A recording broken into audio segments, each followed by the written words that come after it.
안녕하세요.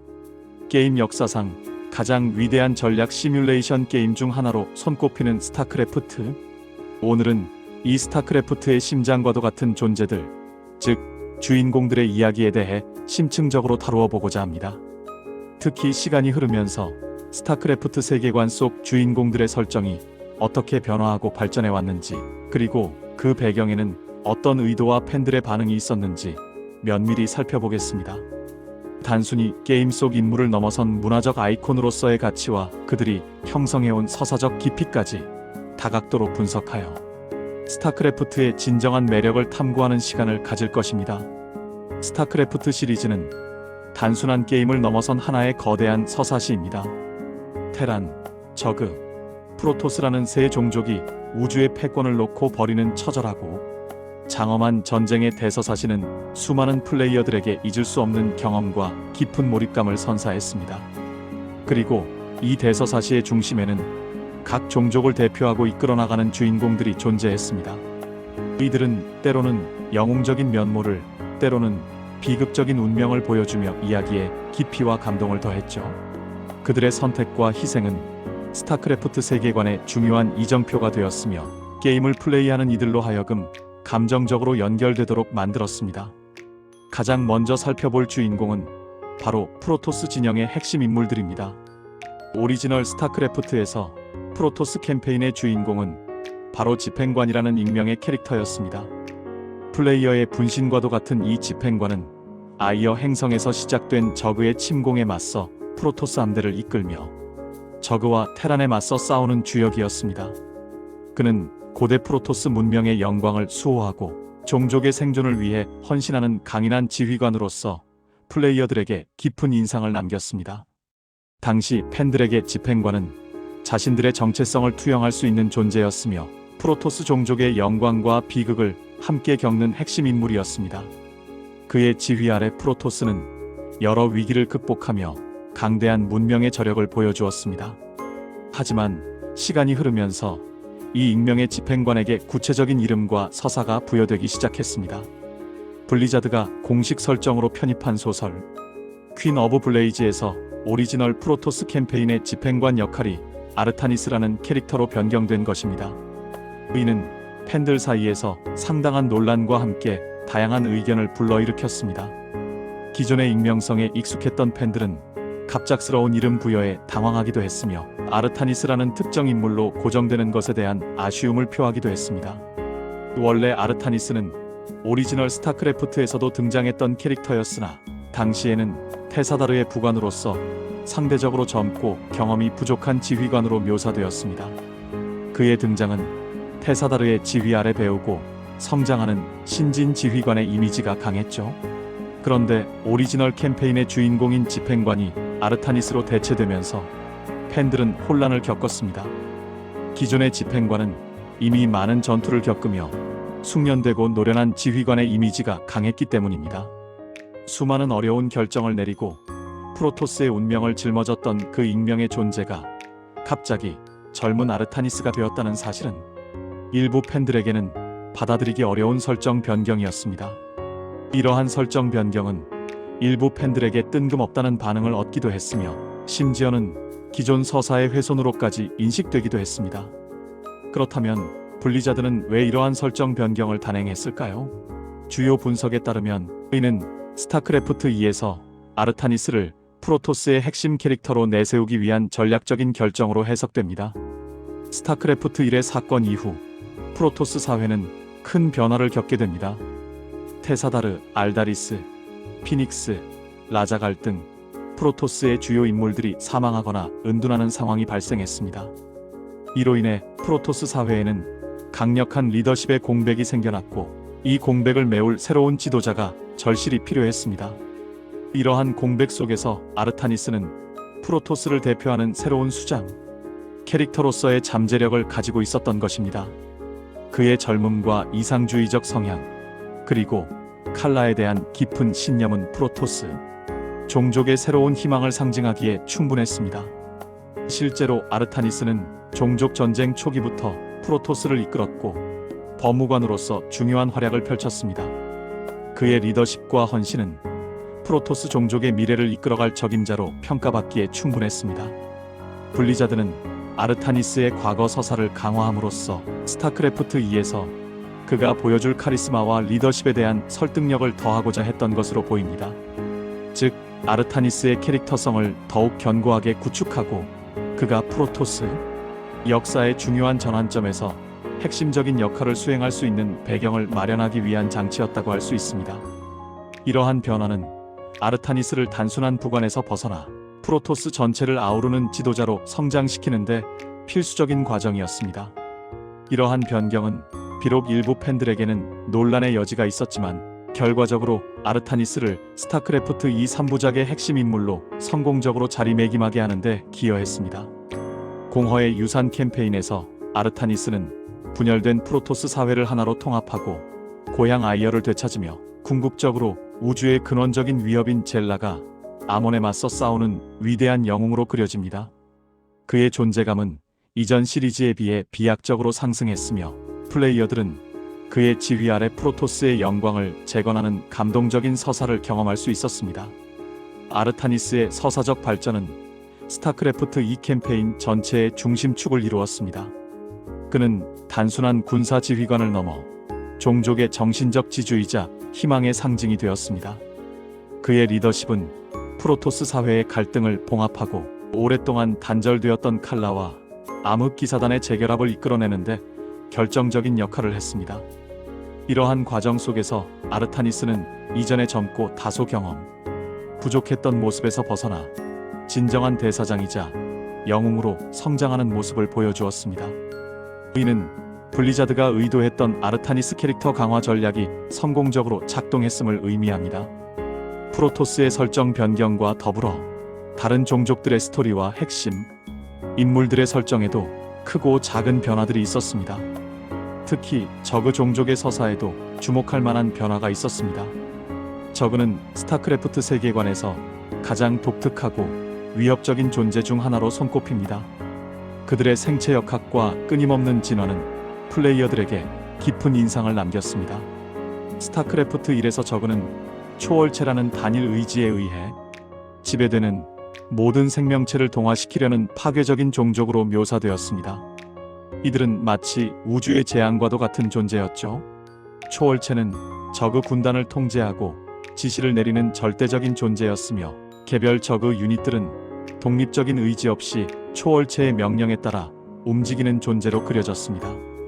이들의 궁극적인 목표는 코프룰루 구역의 모든 생명체를 동화시키고 새로운 행성을 점령하며 궁극적으로 완벽한 생명체를 만들어내는 것이었습니다. 그들의 무자비하고 파괴적인 행동은 테란과 프로토스에게 공포의 대상이었습니다. 하지만 스타크래프트 2에 이르러 저그의 설정은 더욱 복잡하고 다층적으로 변모했습니다.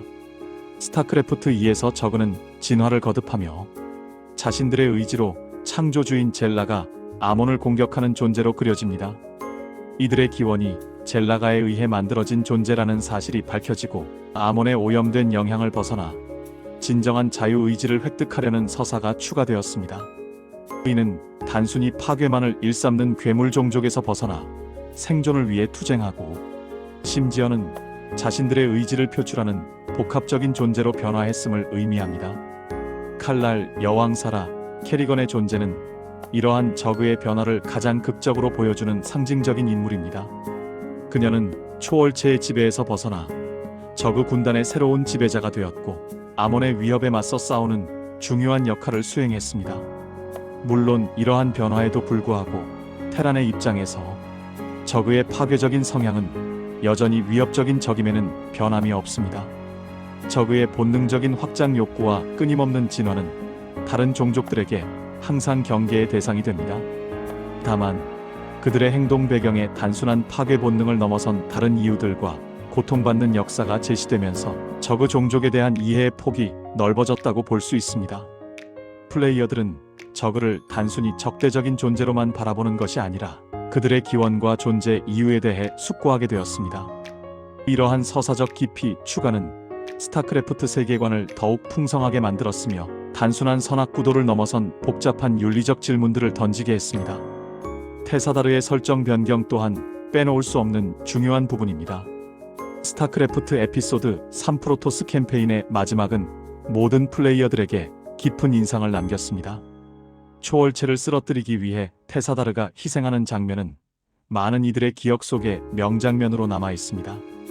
당시 설정에 따르면 초월체를 쓰러뜨린 힘은 암흑기사들, 개개인의 힘을 간트리셔와 테사다르에게 모아서 만들어낸 거대한 공허의 힘이었습니다.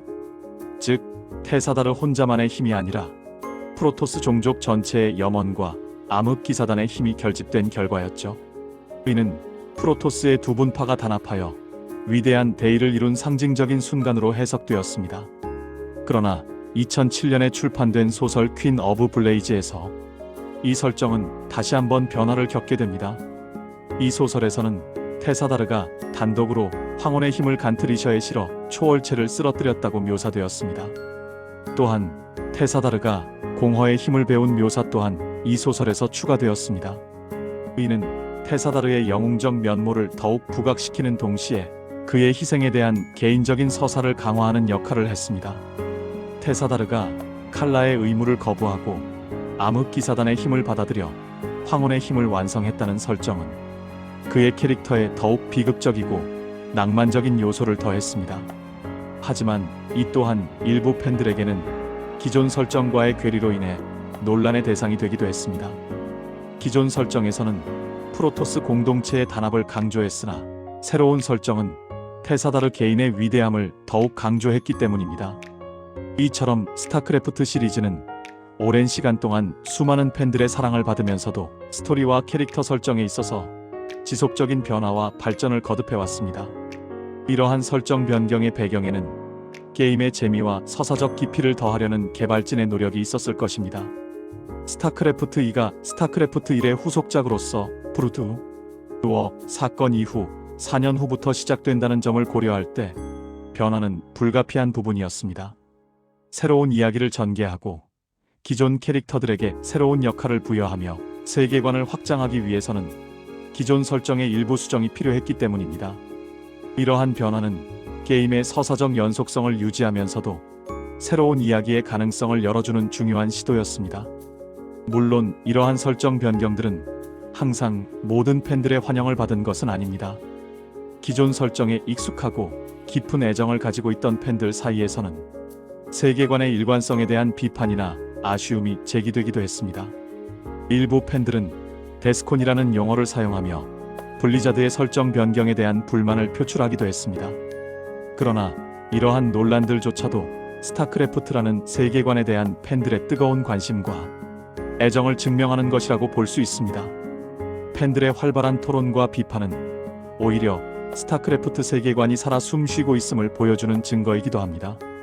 블리자드는 이러한 피드백을 바탕으로 게임을 발전시키고 팬들과 소통하며 세계관을 함께 만들어가는 과정을 겪어왔습니다. 테란 종족의 주인공들 역시 그들만의 복잡한 서사를 가지고 있습니다. 짐 레이너, 사라 캐리건, 아크튜러스 맹스크는 스타크래프트 세계관에서 가장 상징적인 인물들입니다. 짐 레이너는 정의를 추구하는 이상주의적인 보안관에서 자유를 위한 혁명가로 변모하며 항상 약자 편에 서서 불의에 맞서 싸웁니다. 그의 사랑과 우정, 그리고 배신을 겪는 여정은 플레이어들에게 깊은 공감을 불러일으킵니다. 특히 캐리건과의 비극적인 관계는 스타크래프트 서사의 핵심 줄기 중 하나입니다. 사라 캐리건은 원래 유능한 테란 유령 요원이었으나 맹스크의 배신으로 저그에게 넘겨져 칼날 여왕으로 변모하는 충격적인 서사를 보여줍니다. 그녀는 잔혹하고 무자비한 저그의 지배자로서 코프룰루 구역 전체를 공포에 떨게 만들지만 스타크래프트 2에서는 다시 인간성을 되찾으려는 복잡한 내면을 드러냅니다. 그녀의 구원과 복수에 대한 여정은 스타크래프트 2 3부작의 주요 스토리를 이끌어갑니다. 아크튜러스 맹스크는 탁월한 카리스마와 잔인함을 동시에 가진 인물로 테란 자치령의 황제로 등극하여 절대적인 권력을 휘두릅니다. 그는 한때 자유를 외치는 혁명가였으나 권력을 쥐면서 스스로 폭군이 되는 아이러니를 보여줍니다. 이 세 인물의 관계는 스타크래프트 세계관의 정치적, 개인적 갈등을 극적으로 표현하며 플레이어들에게 끊임없이 질문을 던집니다. 선과 악의 경계가 모호해지는 이들의 이야기는 스타크래프트 서사를 단순한 SF, 전쟁물 이상으로 끌어올리는 데 기여했습니다. 스타크래프트의 주인공들은 단순히 게임의 스토리를 진행시키는 도구가 아닙니다. 그들은 각자의 신념과 욕망, 고통과 희망을 가지고 살아 숨쉬는 존재들입니다.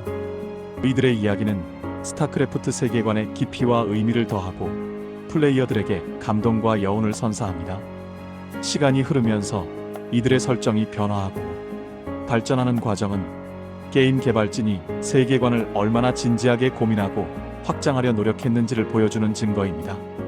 블리자드는 단순히 게임 플레이에만 집중하는 것이 아니라 캐릭터들의 심리적 변화와 서사적 깊이를 통해 플레이어들이 더욱 몰입할 수 있도록 만들었습니다.